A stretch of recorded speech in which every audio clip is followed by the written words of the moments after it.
पुणे सोलापूर महामार्गावर लोणी काळभोर ग्रामपंचायत हद्दीतील राजेंद्र पेट्रोल पंपासमोरील रस्त्यावर सोलापूरच्या दिशेने निघालेली बोलेरो गाडीवरील चालकाचा ताबा सुटल्याने गाडी रस्त्याच्या दुभाजकावरून पुण्याच्या बाजूकडे जाणाऱ्या एका चारचाकी गाडीवर धडकली।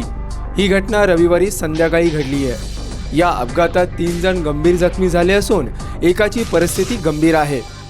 मिळालेल्या माहितीनुसार रविवारी संध्याकाळी सोलापूरच्या दिशेने बोलेरो या चारचाकी गाडीतून 2 जण निघाले होते। याचवेळी लोणी काळभोर ग्रामपंचायत हद्दीतील राजेंद्र पेट्रोल पंपाशेजारी चालकाचा गाडीवरील ताबा सुटल्याने गाडी दुभाजकाला जाऊन धडकली। दुभाजकाला गाडी धडकली असता गाडीने पलटी मारत पुण्याच्या बाजूकडे जाणाऱ्या एका चारचाकी गाडीवर जाऊन धडकली। यामध्ये या बोलेरो चालकाच्या डोक्याला व छातीला गंभीर दुखापत झाली असून कार पलटल्यानंतर कारमधील चालकाला रुग्णालयात दाखल करण्यात आले आहे। हा सगळा अपघात CCTV मध्ये कैद झाला आहे। News alert bureau, Pune.